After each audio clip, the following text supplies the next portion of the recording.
Unhappy is he to whom the memories of childhood bring only fear and sadness. Wretched is he who looks back upon lone hours in vast and dismal chambers, with brown hangings and maddening rows of antique books, or upon awed watches in twilight groves of grotesque, gigantic, and vine-encumbered trees that silently wave twisted branches far aloft.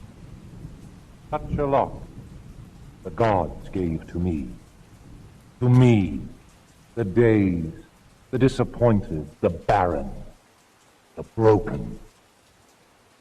And yet, I am strangely content and cling desperately to those sear memories when my mind momentarily threatens to reach beyond, to the other.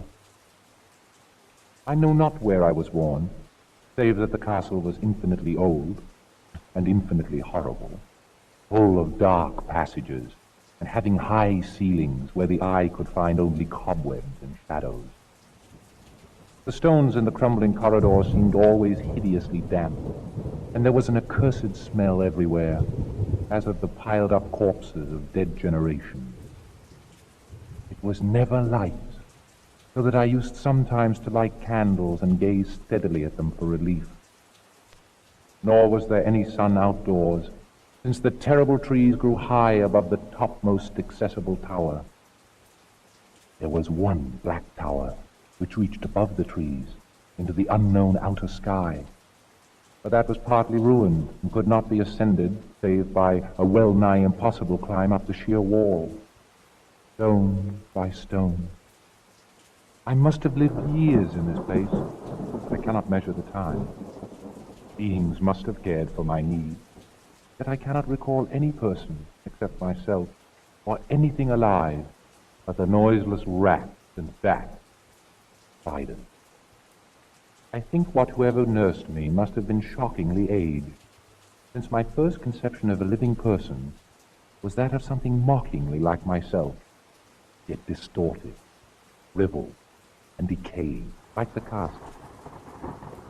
To me there was nothing grotesque in the bones and skeletons that strewed some of the stone crypts deep down among the foundations. I fantastically associated these things with everyday events, and thought them more natural than the colored pictures of living beings which I found in many of the moldy books. From such books I learned all that I know. No teacher urged or guided me, and I do not recall hearing any human voice in all those years, not even my own. For although I had read of speech, I had never thought to try and speak aloud. My aspect was a matter equally unthought of, for there were no mirrors in the castle, and I merely regarded myself, by instinct, as akin to the youthful figures I saw drawn and painted in the book. I felt conscious of youth because I remembered so little. Outside, across the putrid moat and under the dark, mute trees, I would often lie and dream for hours about what I read in the book, and would longingly picture myself amidst gay crowds in the sunny world beyond the endless forest. Once I tried to escape from the forest, but as I went farther from the castle, the shade grew denser and the air more filled with brooding fear, so that I ran frantically back, lest I lose my way in a labyrinth of nighted silence. So, through endless twilight, I dreamed and waited, though I knew not what I waited. Then, in the shadowy solitude, my longing for light grew so frantic that I could rest no more, and I lifted entreating hands to the single black ruined tower that reached above the forest into the unknown outer sky. And at last I resolved to scale that tower, fall though I might, since it were better to glimpse the sky and perish than to live without ever beholding day. In the dank twilight, I climbed the worn and aged stone stairs till I reached the level where they ceased, and thereafter clung perilously to small footholds leading upward. Ghastly, terrible was that dead, airless cylinder of rock, black, ruined and deserted, and sinister with startled bats whose wings made no noise. But more ghastly and terrible still was the slowness of my progress, For, climb as I might, the darkness overhead grew no thinner, and a new chill, as of haunted and venerable mold, assailed me. I shivered as I wondered why I did not reach the light, and would have looked down had I dared. I fancied that night had come suddenly upon me, and vainly groped with one free hand for a window embrasure, that I might peer out and above, and try to judge the height I had attained. All at once, after an infinity of awesome, sightless crawling up that concave and desperate precipice, I felt my head touch a solid thing, and I knew I must have gained the roof, or at least some kind of floor. In the darkness, I raised my free hand and listened to the barrier, finding it stone and immovable. Then came a deadly circuit of the tower, clinging to whatever holes the slimy wall could give, till finally my testing hand found the barrier yielding, and I turned upward again, pushing the slab or door with my head as I used both hands in my fearful ascent. There was no light revealed above, and as my hands went higher, I knew that my climb was for the nonce ended, since the slab was the trap door of an aperture leading to a level stone surface of greater circumference than the lower tower. No doubt the floor of some lofty and capacious observation chamber. I crawled through carefully, and tried to prevent the heavy slab from falling back into place, but failed in the latter attempt. As I lay exhausted on the stone floor, I heard the eerie echoes of its fall, but hoped when necessary to pry it up again. Believing I was now at a prodigious height, far above the accursed branches of the wood, I dragged myself up from the floor and fumbled about for windows, that I might look for the first time upon the sky and the moon and stars of which I had read. But on every hand I was disappointed, since all that I found were vast shelves of marble, bearing odious oblong boxes of disturbing size. More and more I reflected, and wondered what hoary secrets might abide in this high apartment, so many eons cut off from the castle below. Then, unexpectedly, my hands came upon a doorway, where hung a portal of stone, rough with strange chiseling. Trying it, I found it locked, but with a supreme burst of strength I overcame all obstacles and dragged it open inward.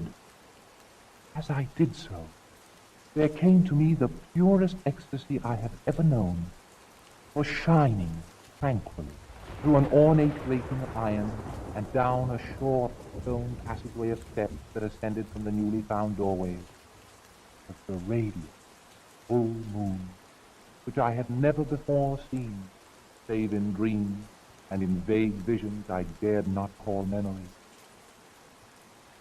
Fancying now that I had attained the very pinnacle of the castle, I commenced to rush up the few steps beyond the door, but the sudden veiling of the moon by a cloud caused me to stumble, and I felt my way more slowly in the dark. It was still very dark when I reached the grating, which I tried carefully, found unlocked, but which I did not open for fear of falling from the amazing height to which I had climbed. Then, boom.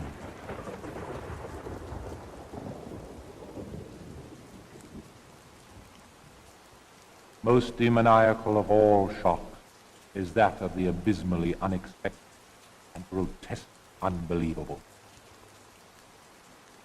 Nothing I had before undergone could compare in terror with what I now saw, with the bizarre marvels that sight implied.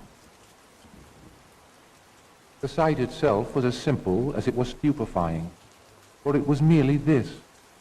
Instead of a dizzying prospect of treetop seen from a lofty eminence, there stretched around me, on the level through the grating, nothing less than the solid ground, decked and diversified by marble slabs and columns, and overshadowed by an ancient stone church whose ruined spire gleamed spectrally in the moonlight. Half unconscious, I opened the grating and staggered out upon the white gravel path that stretched away in two directions. My mind, stunned and chaotic as it was, still held a frantic craving for light, and not even the fantastic wonder which had happened could stay my course. I neither knew nor cared whether my experience was insanity, dreaming, or magic, but was determined to gaze on brilliance and gaiety at any cost. I knew not who I was, or what my surroundings might be. So, as I continued to stumble along, I became conscious of a kind of fearsome, latent memory that made my progress not wholly fortuitous. I passed under an arch, out of that region of slabs and columns, and wandered through the open country, sometimes following the visible road, but sometimes leaving it curiously to tread across meadows where only occasional ruins bespoke the ancient presence of a forgotten road. Once I swam across a swift river where crumbling mossy masonry told of a bridge long vanished. Over 2 hours must have passed before I reached what seemed to be my goal, a venerable ivied castle in a thickly wooded park, maddeningly familiar, yet full of perplexing strangeness to me. I saw that the moat was filled in, and that some of the well-known towers were demolished, whilst new wings existed to confuse the beholder. But what I observed with chief interest and delight were the open windows, gorgeously ablaze with light, and sending forth sound of the gayest revelry. Advancing to one of these, I looked in, and saw an oddly dressed company indeed, making merry and speaking brightly to one another. I had never seemingly heard human speech before, and could guess only vaguely what was said. Some of the faces seemed to hold expressions that brought up incredibly remote recollections. Others were utterly alien.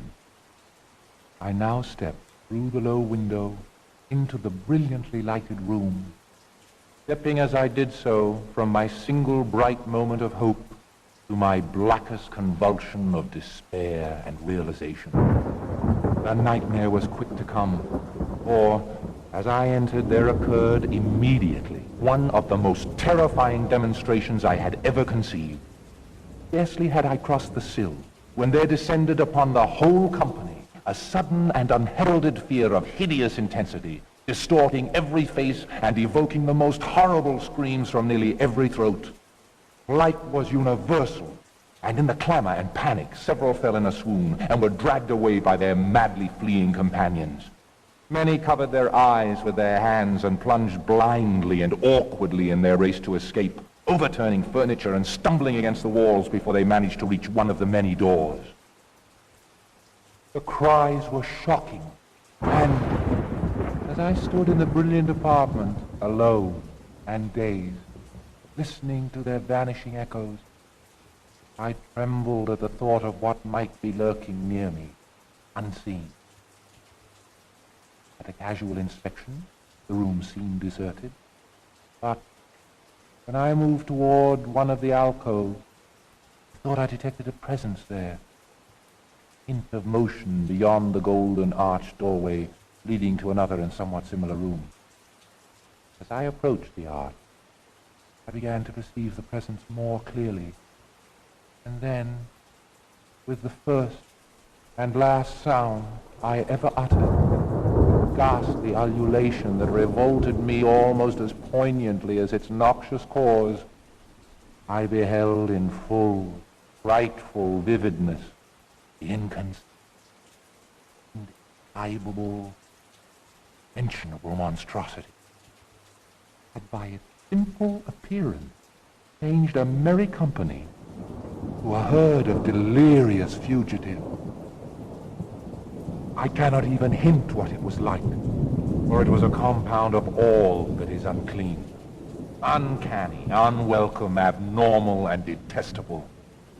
It was the ghoulish shade of decay, antiquity, and desolation, the putrid, dripping eidolon of unwholesome revelation, the awful bearing of that which the merciful earth should always hide. God knows it was not of this world, or no longer of this world. Yet, my horror, I saw in its eaten away and bone-revealing outlines a leering, abhorrent travesty on the human shape, and in its moldy, disintegrating apparel, an unspeakable quality that chilled me even more. I was almost paralyzed, but not too much so to make a feeble effort toward flight, a backward stumble which failed to break the spell in which the nameless, voiceless monster held me. My eyes, bewitched by the glassy orbs which stared loathsomely into them, refused to close, though they were mercifully blurred, and showed the terrible object but indistinctly after the first shock. I tried to raise my hand to shut out the sight, yet so stunned were my nerves that my arm could not fully obey my will. The attempt, however, was enough to disturb my balance, so that I had to stagger forward several steps to avoid falling. As I did so, I became suddenly and agonizingly aware of the nearness of the carrion thing, whose hideous, hollow breathing I half fancied I could hear. Nearly mad, I found myself yet able to throw out a hand to ward off the fetid apparition which pressed so close, when one cataclysmic second of cosmic nightmarishness and hellish accident, my fingers touched the rotting, outstretched paw of the monster beneath the golden arch. I did not shriek, but all the fiendish ghouls that ride the night wind shrieked for me, as in that same second there crashed down upon my mind a single and fleeting avalanche of soul-annihilating memory. I knew in that second all that had been. I remembered beyond the frightening castle and the trees, and recognized the altered edifice in which I now stood. I recognized, most terrible of all, the unholy abomination that stood leering before me as I withdrew my sullied fingers from its own. But in the cosmos there is balm as well as bitterness, and that balm is nepenthe. In the supreme horror of that second, I forgot what had horrified me, and the burst of black memory vanished in a chaos of echoing images. In a dream I fled from that haunted and accursed pile, and ran swiftly and silently. When I returned to the churchyard place of marble and went down the steps, I found the stone-trap door immovable. But I was not sorry, for I had hated the antique castle and the trees. Now I ride with the mocking, friendly ghouls on the night wind, and play by day amongst the catacombs of Nefernkar in the sealed and unknown valley of Hadar by the Nile. I know that light is not for me, save that of the moon over the rock tombs of Neb, nor any gaiety, save the unnamed feasts of Nitocris beneath the Great Pyramid. Yet, in my new wildness and freedom, I almost welcome the bitterness of the alienage. For, although Nepenthe has claimed me, I know always that I am an outsider, a stranger in this century, and among those who are still men. This I have known ever since I stretched out my fingers to the abomination within that great gilded frame. Stretched out and touched a cold and uncertain polished glass